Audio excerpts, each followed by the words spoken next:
And now we're going to move on to the last session of the day, a look into the Data Agenda for Africa, which is an initiative that CAF, the Center for Affordable Housing Finance in Africa, has undertaken together with 71.4 and with Real. And this is we'll have a panel discussion between four of us. So if Ilana and Chris and Ben would like to come up to the stage, you can do that now and we can get started. Hello, Ben. Good morning. How are you? I'm very good. How are you? Very well, thanks. Hi, Ilana. Hi. And Chris, how's it? How are you? Hi there. Very well, and you guys? Good. So nice to see you all, and thank you so much for joining us today. We're on the last day. It's been a long week, five days of pretty intense sessions about a whole range of different issues. And in every single one of those sessions, someone mentioned the need for data, which was my ears prick up at that. I know yours do too, all of you. And it really, I felt, was reinforcing what we're trying to do here. So I'm very excited to talk about our Data Agenda for Africa. I think that we've got lots of potential participants that are interested in joining us in our efforts. So today's session, I think if we could we'll set out broadly what is the Data Agenda for Africa and how does it operate? What are we trying to do? What have we done in the past year as we've explored the data landscapes in a number of countries? And then what I'd like to invite all colleagues to do is please put in your questions into the chat. You can introduce yourselves, tell us who you are so we know who's in the audience, but then also add in your chat, so I'll moderate those, and then we'll have a discussion about how do we really sharpen and deepen the breadth of data that's available so that we can make good investment decisions in terms of affordable housing. So let's do some introductions. My name is Kesia Rust. I'm the Executive Director of the Center for Affordable Housing Finance in Africa. And I am here with Ben and Chris and Ilana. Ben, would you like to introduce yourself, please? Yeah, absolutely. Hello, everyone. So I'm Ben Atkinson, and I'm Research, Evidence and Learning Manager at Real, which is a UK-based investor and innovator in affordable housing working across Africa and Asia. Excellent, thanks. Chris, how about you? Hi there, everyone. My name is Chris Garbers. I work with 71.4. I'm a data scientist there, and I've been working closely with CAF and Real on this project as we take the data agenda forward in Africa. Fantastic. Thanks, Chris. Ilana? Hi, I'm Ilana. I'm with 71.4, a colleague of Chris's and a long-term colleague of Casey's, working in the affordable housing sector for many years, with our hands on as much data as possible. Fantastic. Ilana, we're struggling to hear you a little bit. I wonder if you could come a bit closer to your mic. Sure. Yeah, can you try that? It's a bit distorted, hey? Okay, let me see what I can do on my side. I'm going to just change the mic that I'm using. Okay, so as you do that, I'll just give a quick introduction. But my first question actually is for you, Ilana. So we've been talking about everything that they're going towards a data agenda for Africa for a number of years. And in fact, I was remembering this morning as I was preparing a little bit that I gave a presentation in 2013 at the AUHF conference in Mauritius, where I was presenting all of the data that CAF had collected. And, you know, we produce the yearbook, and it's full of lovely information. And we have a key figures table with lots of data in that.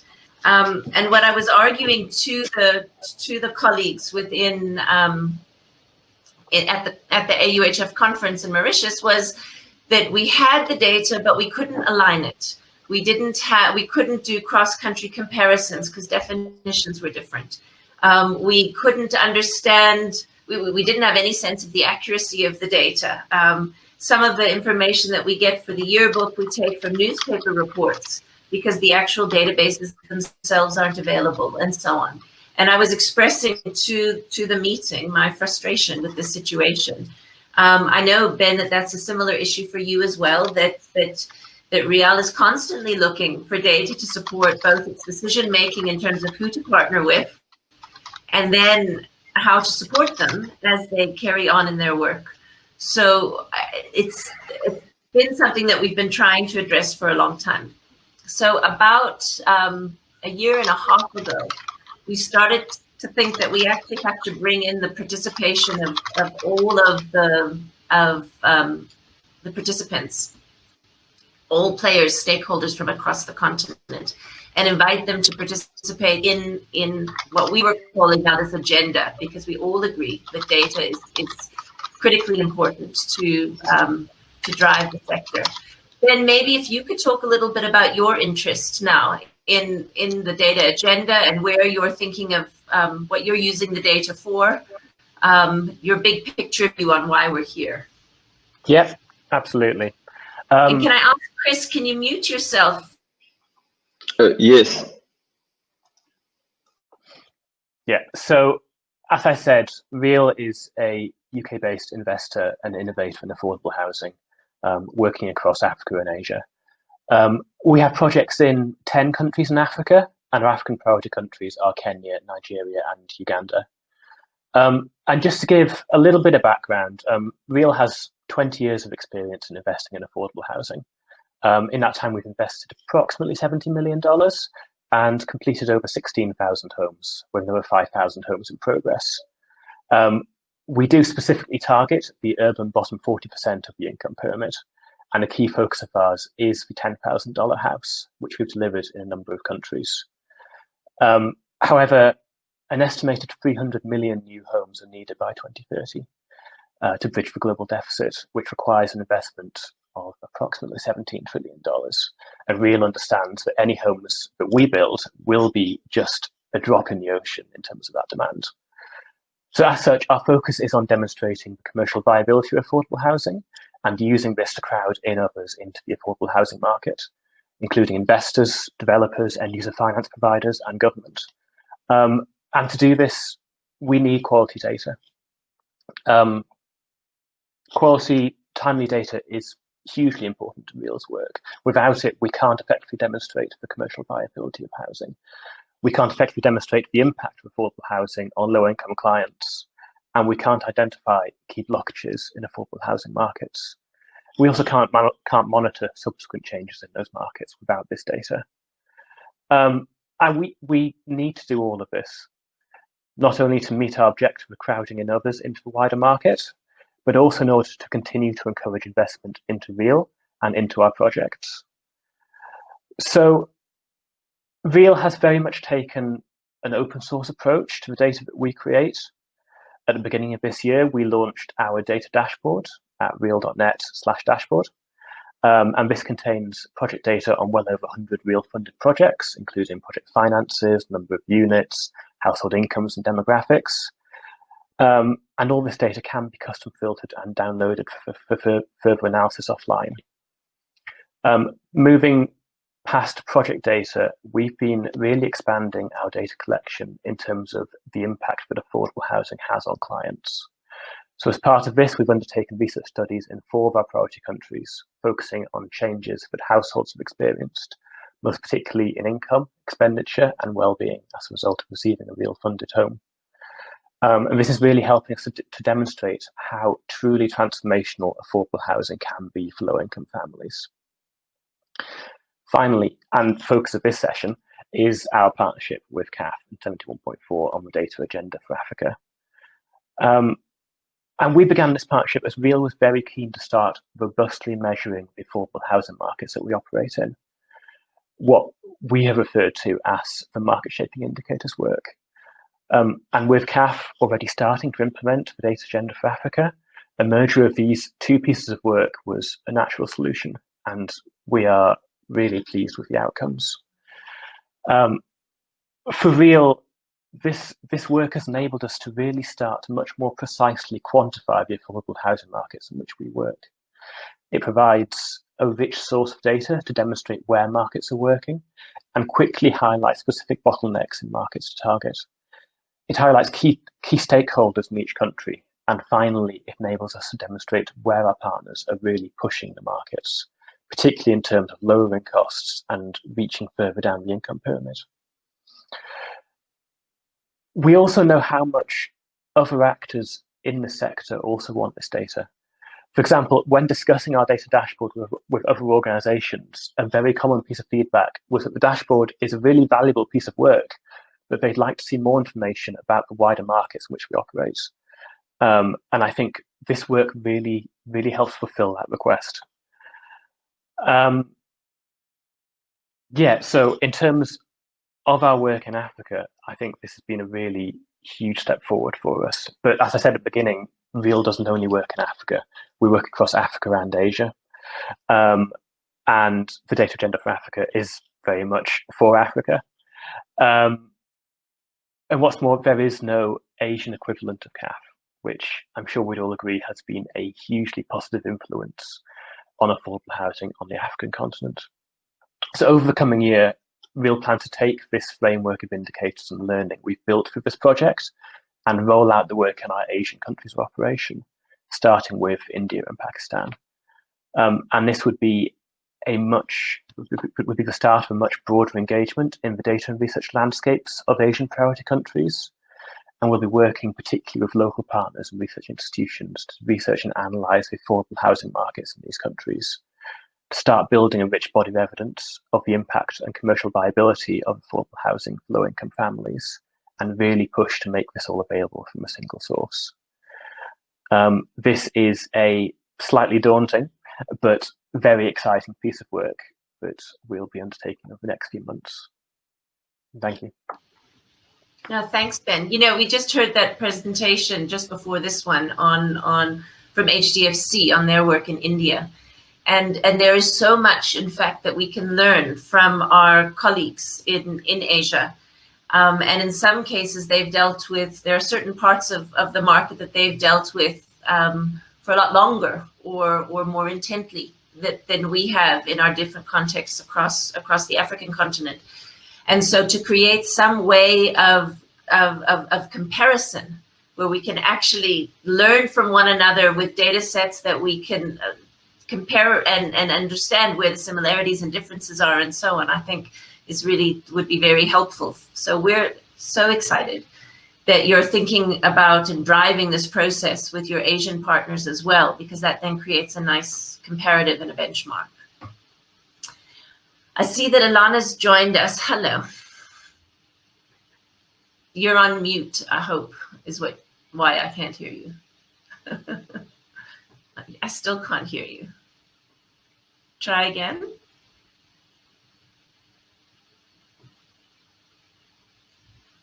No, we can't hear you. Okay, so I think what would be really good, Chris, are you ready? Can you present to us a little bit about where we are in this data agenda? You're holding the evidence of what we've all been doing together with one another. And we're very excited to see that. So if you were to share your screen and unmute yourself as well, please.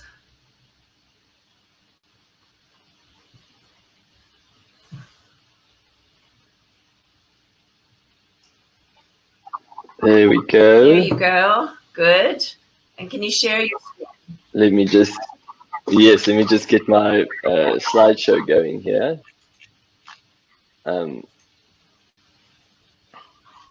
Yes.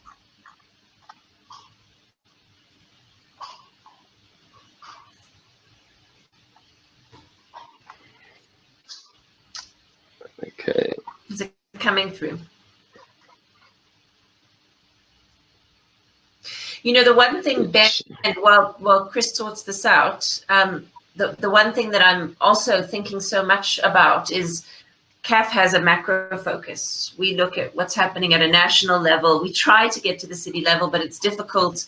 And at the same time, we're trying to cover all 55 countries to some degree. And then what's so powerful about what you do is that you have that local focus.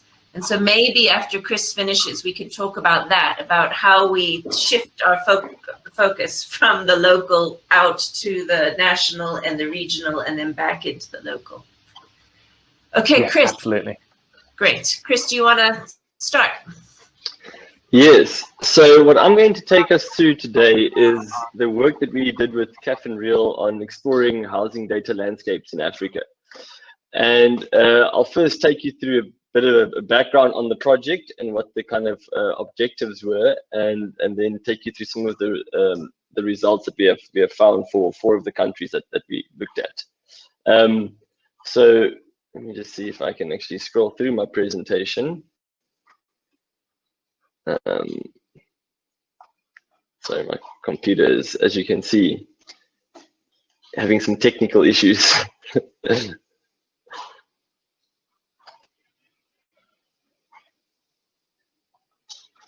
And it's not responding, Chris. That's not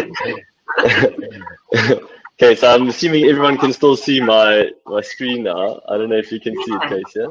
Yep, okay. We can see it. Thank you. Okay, there you brilliant. go. Excellent. So there we go. So what the objective of this project was basically we reviewed the data landscapes of 8 African countries with the objective to explore the availability and the quality of the housing data.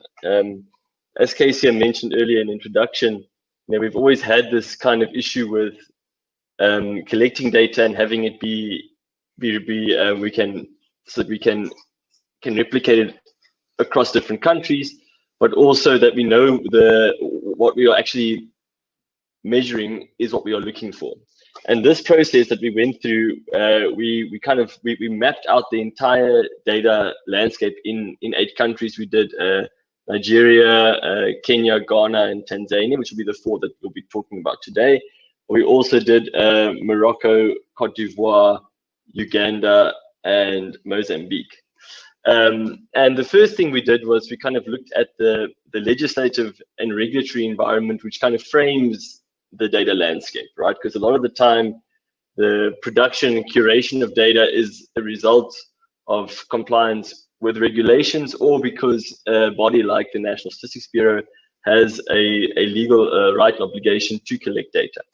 So the first step in this process was to scope out the legislative and regulatory environment, where we identified the key bodies that provide oversight to entities that are part of the housing market or part of the housing value chain. We looked at the kind of key legal or regulatory documents that they are subject to, or that provide that form these institutions. And then specifically the whole idea of looking at the legislation was to see if there's any specific rules or provisions in the legislation or regulations regarding the collection and dissemination of data. Because as soon as you have that backing you know that if you can't find data, there might be a legal route for you to getting it, or it might already be collected, it just isn't being disseminated. Based on that, having done that kind of scoping exercise, we then looked at the key data producers and custodians. So now we're mapping out who are the main players that are generating interesting housing data and also keeping them. And here, I mean, you're looking mostly the foundation of your housing data landscape is always going to be, or any data landscape is going to be your central bank and the National Statistics Bureau. But you also have a lot of other players in there, like the private sector and NGOs. You have your development finance institutions like the World Bank and the IMF and the DHS. And you have other government institutions like a Ministry of Lands, for instance, or a Ministry of Housing and Public Works. And we went to we kind of identified all these different players, and then we visited each of their websites or phoned in and contacted people there to really scope out what they publicly report on and what they might be collecting based on our understanding of the legislative environment, but they aren't maybe disseminating publicly. And then the last step of this process, once we now understood the legislative environment and the different actors within the housing sector, was to start collecting data to populate a set of priority indicators that we had developed in collaboration with CAF and Real, that on the one hand, they characterize activity along the housing value chain. On the other hand, they also speak to the development of the affordable housing market and the provision of housing services to the lower end of the market. So the so-called bottom 40, or the bottom 4 deciles of the income distribution. And once we have collected that data, we can then see where are the data gaps and where are there potentially improvements in the quality of data. So we might not always be able to find exactly what we are looking for in terms of the indicators of the data collection, and that can help us to sort of build an engagement strategy going forward about how we can improve the quality of the housing data landscape.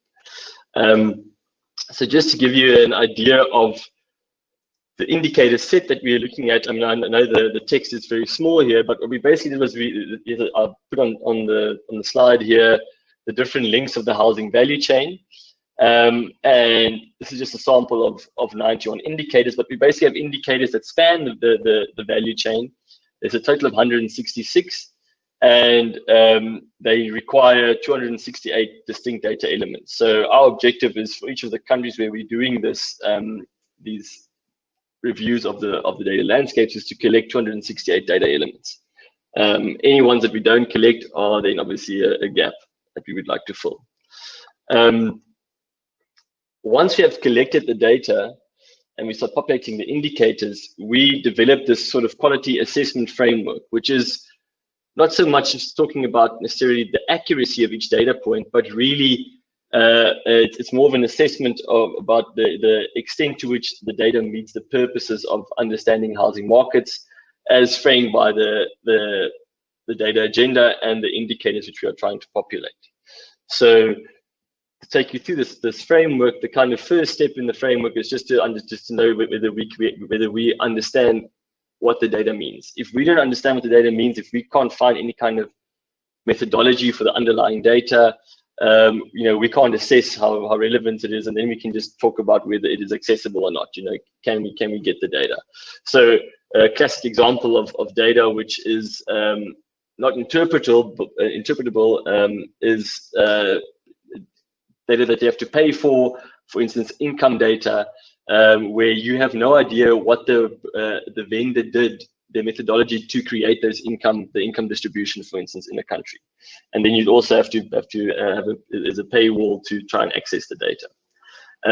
If we can assess the data quality, because it is interpretable, we have some idea of what the data means, and there is some documentation around it. We then sort of rate it on 4 different levels, which is its relevancy, its accuracy, how representative it is, and how timely it is. So the relevancy really talks to matching the data with the definition of the indicator. So you might have that, we are looking for the value of residential investment, and all that we can find is residential and commercial sort of investment. So in which case then your relevancy score would kind of would suffer as a result of that. The next dimension is the accuracy of the data, sufficiently accurate, and here we are talking about whether it's measured in a reliable way, whether there's a sound methodology underlying its collection, who is collecting it, is it trustworthy, and does it match up with other data sources that you can kind of use to triangulate the data. The representativeness of the data is also very important, and you often find that you can't find data that is representative of the entire population or even of a city, and you have to go to a specific entity like a specific bank and source housing finance cost data from that bank. Then obviously your data is only representative of one bank. It isn't representing the whole universe of mortgage loan finance terms. The last I mentioned, timeliness, is just really about how frequently the data is released and updated, because it's no point really trying to assess the demand side conditions using data that is 15 years old, for instance. And then lastly, the last dimension we assess then would be the accessibility of the data, where the more easily accessible it is, if it's publicly made available along with all the source material, and it's in it's a kind of like a microdata format where it's easy to manipulate, that will pump up its accessibility score. So based on that, what we did was we assessed the data quality and availability. I'm going to just go through some what we found for Ghana, Kenya, Nigeria, and Tanzania. And the first thing that we're looking at is, of all the indicators we collected, how many of them per link in the value chain did not have, well, could we not populate because there was no data available. And here, you can kind of see that. Okay, so in land assembly, for instance, for Ghana, we could populate all of the indicators, because there in the table it says there's 0% of them were lacking data. And the same for maintenance, ongoing improvements. The links in the value chain where there's really lacking data is the house construction and the sales, transfer, and rental. And to a large degree, this missing data stems from a lack of access to data on housing supply. So we don't know. It's very difficult to often get administrative data on how many building permits were passed and approved.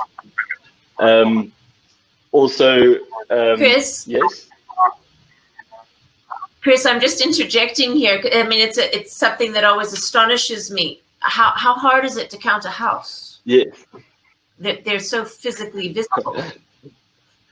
Why is that so difficult? Exactly. And so our first point of call for that would be the administrative data, right? So you would, for instance, you would have to go, at least in the formal sector, you would have to go and get a building permit or construction permit, and that would kind of traditionally be your way of getting data on the number of houses built. That's how they do it in the US. But I mean, these days there's imagery data which you can use, which will give you a much more accurate and less costly image of how many houses are being built, and also give you access to viewing the informal sector. Because of course, the one thing with the administrative data is that you are being kind of silent on informal activity, which we all know is a big portion of housing activity in this market.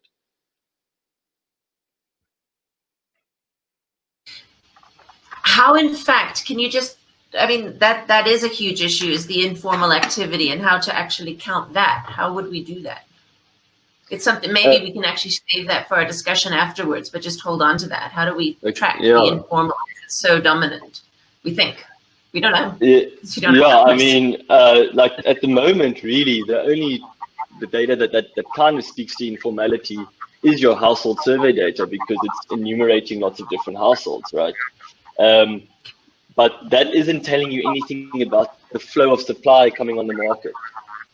It's just telling you that I have so many households that live in dwellings which, based on the main material for the wall and the floor, I would classify as being an informal dwelling.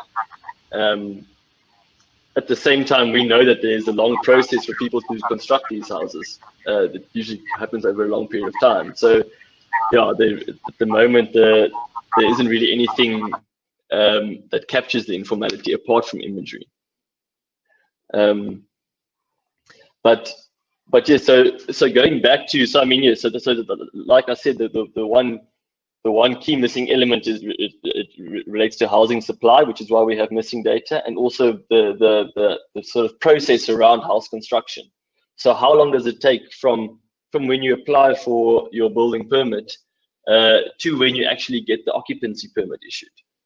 And we haven't come across anywhere where we can find that kind of timeline data. Of course, it is sitting somewhere on an administrative system. It's just not being used for this purpose.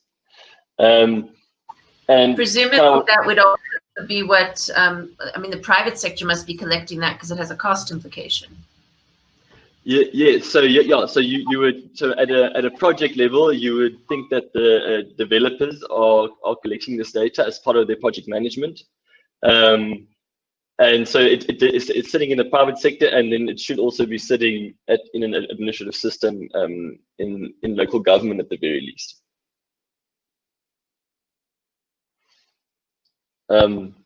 But what I've done there, what I've done below the table, I've just kind of split by the different countries, just some of the indicators which are missing, which is why there's the proportion of indicators that lack any data.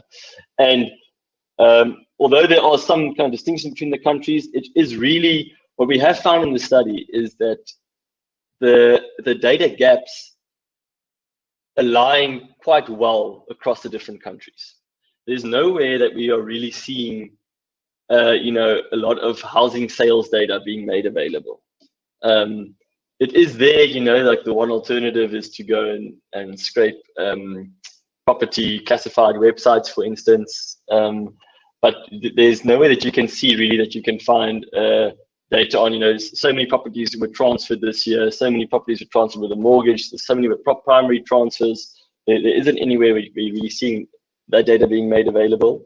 There's also scarce data on residential investment, which, funny enough, is being collected. So the residential investment indicator is a part of it's an input into the generation of a country's national accounts data. It's just never reported by countries at a disaggregated level.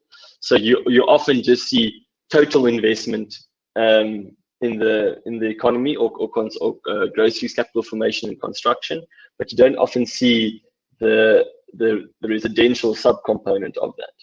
So some of the indicators of the data gaps can quite easily be filled just by repurposing existing data which is already being collected. And then there are others where you would need new collection efforts, basically. I think a big part of that would be especially the sales information. If you just go back to this table, what you do kind of see, you know, the uniformity in a sense around where the data gaps lie for house construction. The only country that's a little bit different is Nigeria, where in Nigeria it's missing 59% of the indicators, where with the other countries it's 29% of the indicators in the house construction link have no data. Sales and transfer also quite similar proportions around there.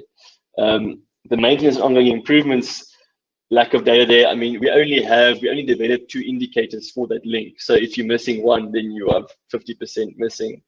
And that is usually just because we couldn't get disaggregated price data from the National Statistics Bureau. But I would say definitely the key focus in terms of filling the data gaps should be on price data and construction, house construction process, and housing flow. So the number of houses coming online would be 2 of the key gaps to fill. Now, in the next slide, we're looking here at houses where there was some data to populate the indicator, but we think that the quality of the data could be improved significantly. So here, as I said before, there's quite a lot of overlap between the different countries. So that you find the exact same kind of reasons for the lack of data of a high quality ranking across all the countries.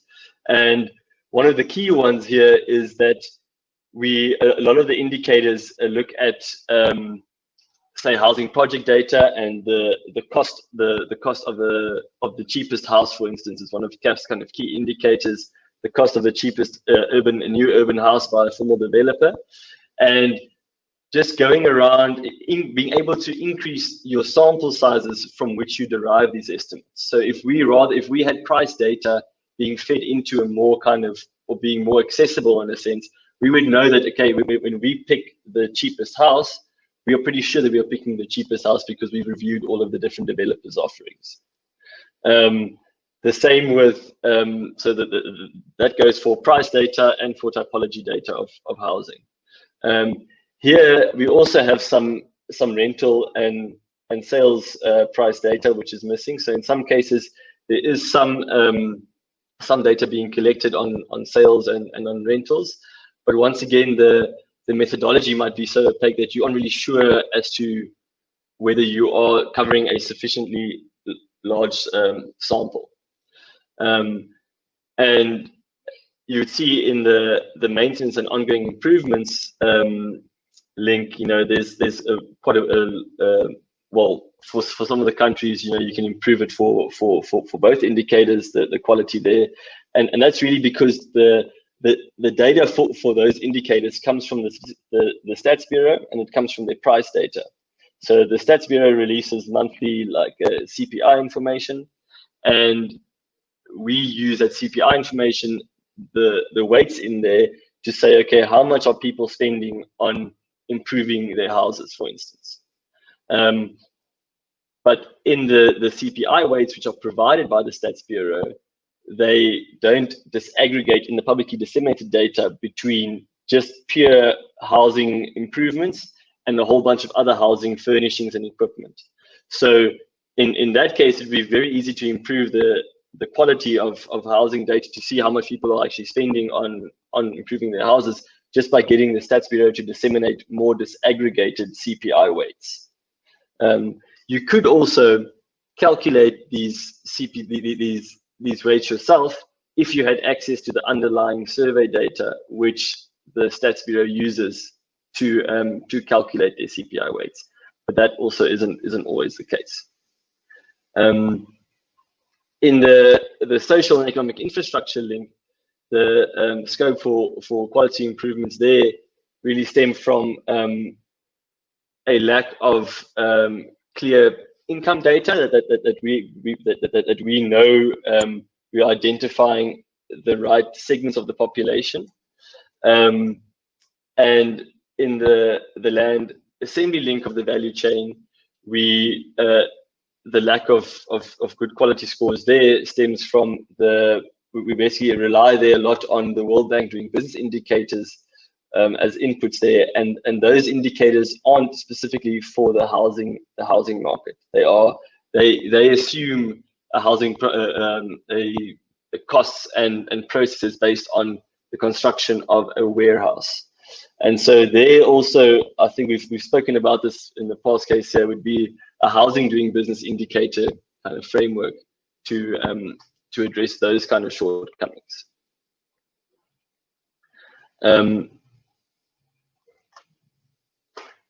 But as I said before, the key things that keep coming through from the data sort of scoping exercise has been really, for me, the lack of sales and price data, so rental and sales data, as well as construction prices, housing typologies, having nice big samples for that.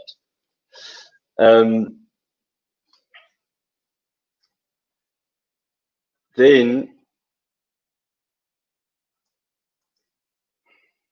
I mean, it sounds like some of what a lot of the indicators that we've chosen, in fact, are proxies, because the actual housing data isn't being collected. So we rely on the World Bank's doing business indicators, but that's for a warehouse, not for a house.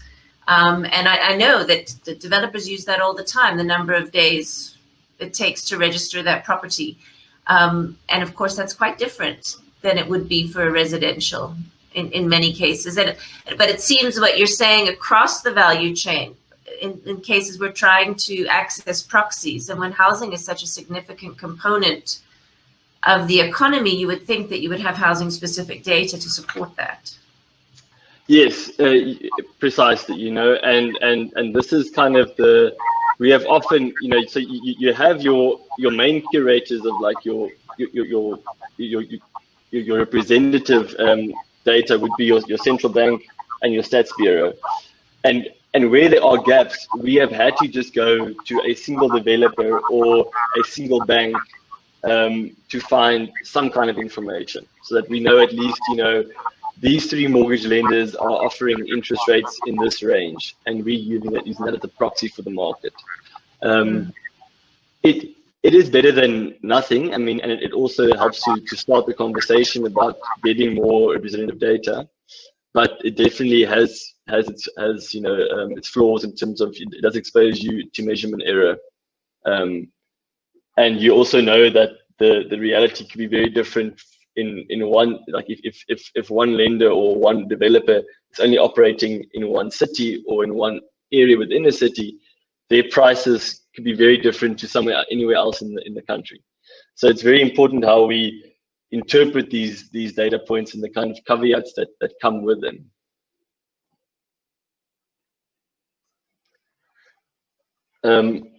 What I have on this slide is the proportion of the indicators which we assessed where we have good or excellent data quality. And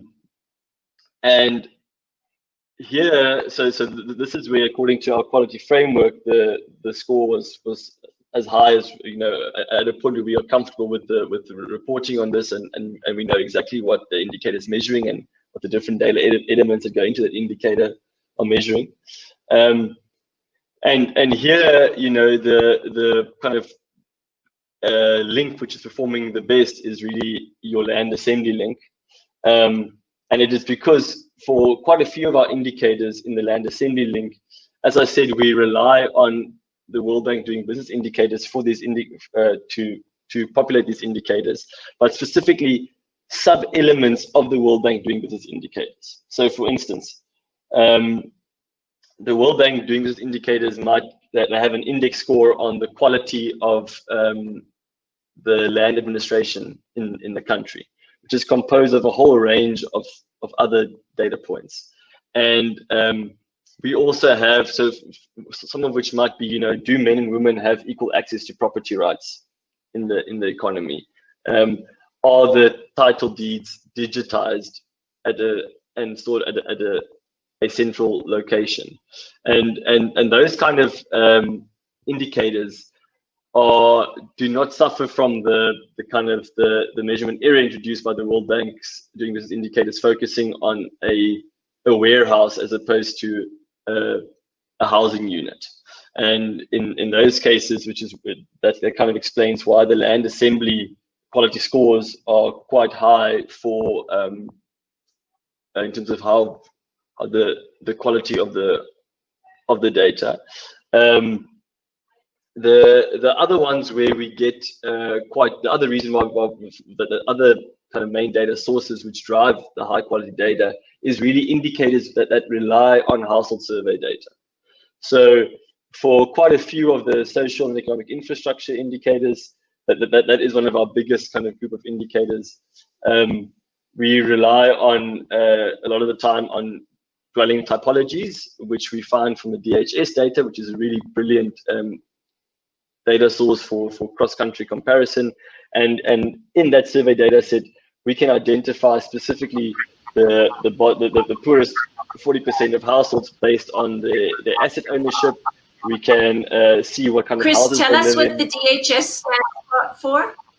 Oh, so the DHS is the Demographic and Health Surveys program, and it's run by, I think it's funded by USAID, and they basically I think it's every 3 to 5 years they will run a nationally representative survey in a whole host of countries, so that they have very high coverage across the continent. And the purpose of the survey is not so much to look at housing in particular. It's more, looking at health, at the health of the population and of households. But it has a lot of questions in the questionnaire which we can use and paint in a housing light. So some of the key data points we get from there are, how many households have access to basic sanitation, so to a flush toilet, for instance. How many have piped water into their dwelling? And the nice thing about this data set is that it's the same questionnaire applied across all the different countries. So you can compare Nigeria's DHS to Kenya's DHS to Ghana's DHS. And they also ask questions on asset ownership. which are then used to identify the to allocate households into wealth quintiles, so that we can identify specifically the poorest 40 households from a wealth perspective or asset ownership perspective, and we can contrast then their living conditions with those that are not in the poorest 40%. And what we have found is that, doing that, the poorest 40% differs quite remarkably if you are comparing rural to urban, or if you're comparing across different urban places. So, for instance, we looked in Nigeria, we looked at the bottom 40 in Abuja, we looked at the bottom 40 in Lagos, and we looked at the bottom 40 at a national level, and their housing realities were quite different. So, I would say probably out of this whole project, utilizing the DHS surveys to answer some demand side questions, and as well as serve as proxies for access to basic infrastructure, has been one of the great kind of things that has come out of this project. Yeah. I wonder if we could, Chris, bring Ilana in here. Ilana, does your mic work? Let's try that. It would be nice to. We can't hear you. I mean, the thing that I'm wondering about all of this, and certainly it's the thing, Ben, we've struggled with over the course of this whole period, is that then we've got a lovely library of all of these data points, but we have to make meaning of them, and we have to take them into the analytics and into the an understanding of a particular place and a particular set of opportunities. I wonder if it's worth. Ilana was going to tell us a little bit about that. Are you there, Ilana? Can you try? Okay. Can you hear me now? Yeah, we can. Oh, great. Okay. Good. Sorry, I missed what I'm supposed to tell you about. Does it mean anything? I mean, we've been collecting so much data, and we're now analyzing the quality and the accessibility and the availability, and there are a range of different data sets. But what are we going to do now with this? Well, I mean, I think one can look at this glass half full and glass half empty. I mean, I think looking at data as an input, in the same way as we look at capital, land as an input into the housing development process. I mean, we might say that the glass is half empty. I mean, I think the quality of data, if I were to use it either for a policy question or an investment question, I would be very, very cautious. I think what we're hearing from developers is that the more micro the data, the better. They're less interested in how many houses are developed across the whole country. They're very interested in specific neighborhoods and dynamics in that specific neighborhood. So when we give them a national picture of poverty or affordability, that's less helpful, perhaps. I think from an output perspective, so if you look at data as an output, what is data an output of? It's an output of processes. And I think that's where this is really, really interesting. So what this is giving us is a window into the processes that are used in the creation of housing. And that opens up a very useful conversation with the various entities that are the data custodians. And that's very, very helpful. Right through our consulting career, there's always been the first rule of data. It's called Sturgeon's Law, and that is that 90% of everything is crap. I don't know if you're allowed to say crap in a webinar, but that's Sturgeon's Law. And 90% of everything is just total garbage. It's unintelligible. It's meaningless. I mean, I think there's a website devoted to sort of like unpicking McKinsey data and their assertions that, the housing market in Africa is worth $300 trillion a year. You just make up numbers and they're just totally meaningless. I think it's really, for me, the process is useful in that you're actually understanding what is involved in generating this particular data point. How do you get there? Who is the official that signs off on this? What systems are being used to create that data? And then you're getting a completely different. And then it's becoming very, very interesting and very useful. So I think that's how I would answer the question. I think it's been quite a sort of what's the word? A very intensive process to try and uncover what all of this means. You know, so if I'm looking at, for example, just writing a report now on Kenya, and they'll have real estate loans. What is a real estate loan? Is that the same as a mortgage? No, it's not. Okay, so but I know that the central bank is collecting data on mortgages. Where is that data going? I mean, I can see the statutory return that the banks have to fill in, the mortgage lenders have to fill in, and it specifically talks to mortgages. And then somehow in the publication of the data, it gets wrapped up into this category called real estate. And then I don't know what that is. So I think it's kind of that's the journey that you go through. I mean, likewise with the Statistical Bureau and information that they're publishing. You know, in some cases we were surprised to see awesome data. You know, for instance, in Morocco. And maybe we shouldn't have been surprised, actually. Maybe, okay, Uganda would be a good example where I think we were truly surprised that there is a house price index that is published. Now, to get to a house price index, you've obviously got data on transactions and prices.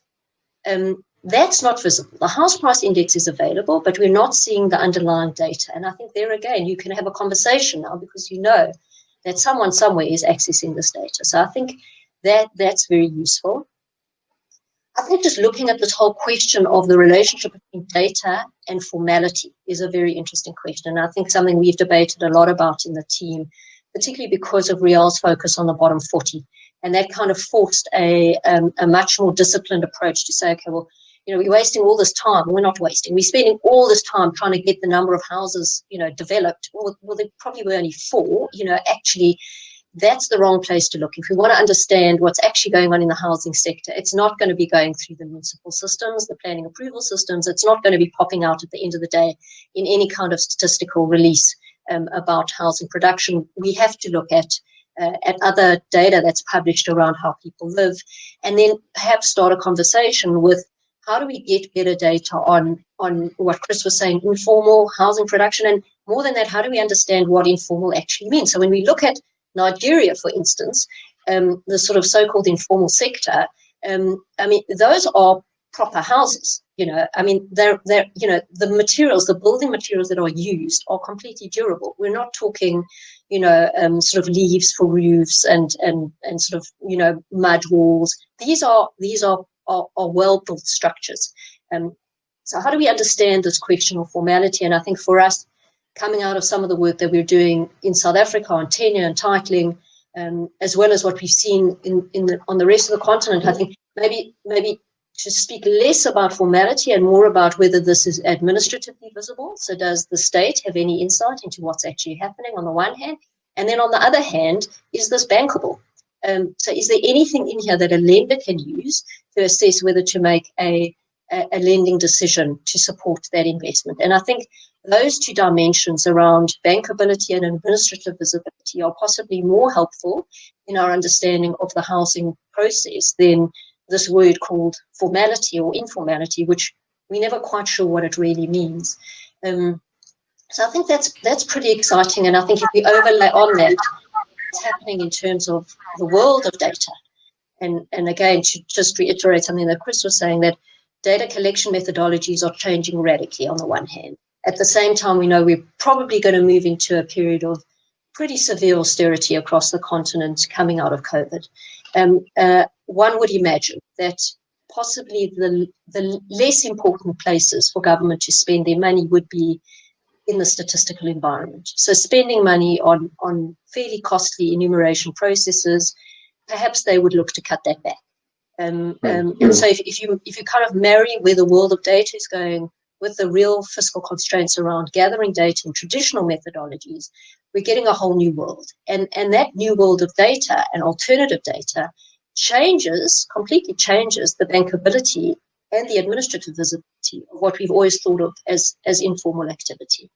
And that's a very, very exciting world to be moving into, and something I think that we would want to be watching very, very carefully. I mean, we're seeing the previous panel discussion that I was on, colleagues from Uganda, Tanzania spoke about digital payments and how that creates visibility and bankability, not only across the value chain, but also in terms of assessing affordability. That opens up a whole new world. So I think it's new data sources that we're really interested in. We're interested in the indicators, not only as indicators of housing market activity themselves, but of indicators of processes that are used to generate data. So I think that's the kind of exciting part of this work. I mean, it really is a dialogue then, isn't it? Because up until now, we've sort of been relying on the providers of data to provide data, and we have these indicators, and it's like a shopping list. And then we're expecting just to look at the number, and that tells us what to do. But what's so interesting about what you're saying is that the quality assessment that we've done through this process is helping us better understand the actual housing processes in those countries and the extent to which the regulators are engaging in that, and then, of course, sharing it. And at the same time, what they're missing, it seems that's a really important phase. Ben, you've been raising this so much in your comments with us. You keep on saying, well, the bottom 40, we really need to focus on this segment of the market. And it's very hard to find them because they don't self-identify in that way. So it's very difficult to find that example. What are your thoughts in terms of how you've been working with your partners and getting more of this textured data from actual practice? Yeah, I mean, as you say, getting bottom 40 data has been incredibly challenging. And actually defining what bottom 40 is has been incredibly challenging in a lot of cases. So for the way that Real operates is that we invest into partners in around 15 countries across Africa and Asia. And these partners include developers, include NGOs, tech companies, research institutions. And we fully recognize that partners are the authority on the local markets in which they operate. They've been operating in these markets often for many, many years and have been building up a very large repository of data during that time. And I think that is hugely valuable. I think it's really helped with this process. Like we've been able to use that to kind of corroborate or refute official data. We've been able to use it to plug certain gaps. And yeah, being able to use it to demonstrate where partners are really pushing that market as well. So yeah, that's been great. And yeah, finally, most importantly, I guess, in terms of better defining what the bottom 40 looks like in each of these locations. Like our partners have worked with bottom 40 for a long time.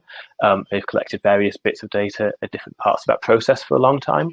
And so are able to really answer many of these questions. I think the difficulty has been with many of our partners that this data is just scattered in various different places. In a lot of cases, it's paper-based. In a lot of cases, it's across various different spreadsheets that all need to be brought together. It's held by different people within an organization. It all needs to be collated there. So that is a struggle. But yeah. We got a nice comment that just came through from Ikawal Ghana. Very happy to provide data. They're a state research and development company working on the ground. So they are, and I think that's the thing, is working on the ground, being able to access real live time data. Another comment that came through from Anthony Olawoye said that he was asking how often do we need to update this data, and I think the answer is like hourly or daily, because it is changing in different places, and so the overall and that's why one would need to engage much more with the non-state sector in that process. Ilana, do you want to quickly comment on the very last question that's there? We're just running out of time. Or Chris, if you want to come in, either of you, about how do we collect data at the local level. That's a massive effort. No one has that resources. So how do we actually collate it? I think just one thing I just do want to mention about partner data, and pick up on a point that Ben made, links into this. That for us, the value in the partner data is really to get an inside view of what's out there. We sometimes don't know what a developer or a and the state agent, whatever it is actually generating. We don't know what data they're generating, but if you're working with a partner and you're seeing they have to submit this form on the state with these fields populated, well, now you know. And then when you go have a conversation with a regulator or a government department, then you can have an informed conversation and you can say, we know that you're collecting this data. So I think that's useful. I mean, the local level data around a particular neighborhood and the housing market dynamics in that particular neighborhood. And the question that we're always asked is, is there demand? Would people buy this? To some extent, I think it's, we have to frame the usefulness of data and recognize that even when we have fantastic data, we're not going to take away risk. And sometimes the answer is, well, we don't know whether there's going to be demand for this, particularly when you're doing something brand new, when you're accessing a market that hasn't been touched before. And sometimes the only way to find out is to try. And then it's a question of, well, how do you try this in the most sensible way? So maybe you don't start with 1,000-unit development all in one go. Maybe, start small, perhaps the first time, and then see how that goes. And then also to just look at the market. I mean, for me, if we're assessing the rental market, the one thing that's always critical is vacancy rates. And we know there's a big window. So if a developer wants to put up a rental development, and it's probably going to take 4 years from the time they're going to make that investment decision until they're actually ready, 3 years, until they're ready with lettable units. A lot can happen in the market. And so I think it's just maybe to temper sometimes our expectations of what data can actually do in terms of helping to manage risk. And then I think also this idea of shaping demand and shaping affordability. These are not givens. So there is a question in the chat box about how do we assess affordability? Well, the standard metric used to assess housing affordability is that households should pay roughly no more than 30% of total income on housing. Where does that come from? It comes from like the New Deal era in the States when someone needed to come up with a number and they came up with that number. Is it actually what people spend on housing? No, it isn't. When we look at data in South Africa on what people actually spend on housing, it's way lower than that. Is that what they can afford to spend on housing? We don't know. Well, it depends on what their transport costs are. It depends on whether they've got kids. It depends on a whole lot of other things. But also it depends on their priorities. And I think the housing sector sometimes doesn't do itself as much of a service as, let's say, the breweries do, for instance. If you were to go into any sort of downtown area and just look at what is on the billboards. What are people advertising? How do people try and shape demand? Well, you don't really often see housing up there. We don't really message around, this is a critical life decision, and this is something that's going to shape your children's future. I mean, it's not just about going out and having a good time on a Friday night. This is a fundamental part of your trajectory. I don't know that the housing sector is doing a good job of that. So maybe that's something also to think about. A lot of these indicators are not cast in stone. A lot of them are things that you can influence as sector participants, and that maybe they're more an indicator of work that you've got to do than a given that you just take and then respond to. So I think that's also an interesting perspective to look at this. What is the indicator really an indicator of? When you're looking at demand indicators, what are they really telling you about demand? There's a real opportunity to shape it. I don't know if there are other comments. I think you're absolutely right. And I mean, what we're juggling in this effort is we're classifying what we can know on the basis of what's there. And we've done these detailed data audits to see what is available. And we know all the laws perhaps more intimately than we planned. That support that data landscape and the environment, and we're ready to go and argue for that. And so that's what we can know.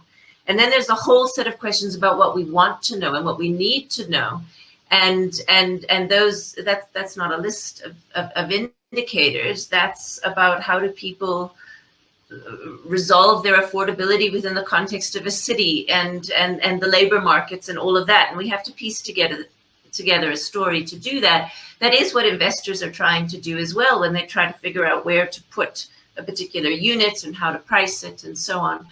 I mean, I think what's come out so strongly for me in this process, and I hope for everybody watching also in this conversation, is that we really need to bring all hands on deck, and that from what we can know and what we want to know, there's a whole lot of information that we can put there and then filter through and think about what it means that isn't there just yet.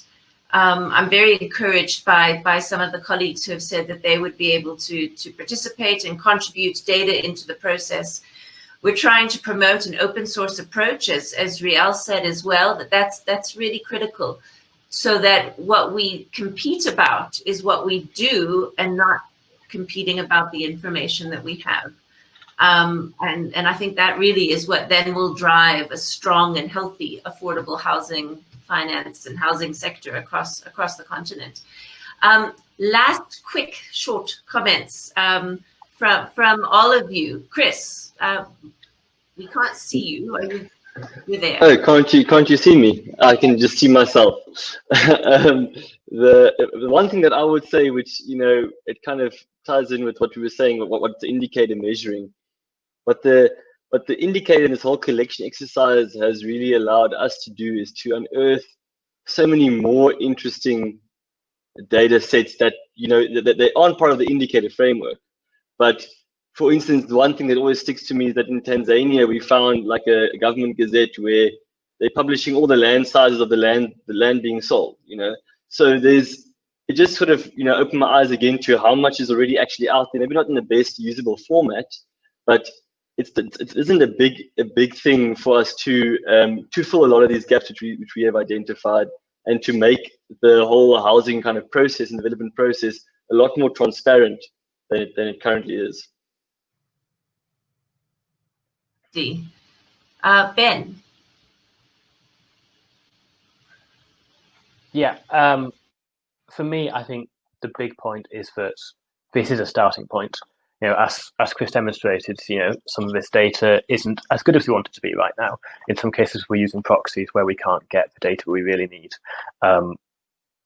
But yeah, this is where we start. We are now building on this. We're improving data quality. We're going to various different data holders and working with them to improve it, and then rolling it out in other countries as well. So I think this is a hugely exciting process. I think it will get better and better, and yeah, really look forward to seeing how it develops over the coming months and years. Fantastic. Thanks so much, Ben. And Ilana. You know, I think I've said everything I need to say, and just to say thank you for the panel and thank you for the opportunity to collaborate on this work, both to you and Ben. Fantastic. Well, thank you. Thanks all of you for joining today and for sharing this. It really is fascinating, and I think I can speak for all of us. We really hope that everyone watching and colleagues across the continent will join with us and think about how do we better address this, what we can know and what we really want and need to know, and bring those two together, closer together. So thank you very much for joining.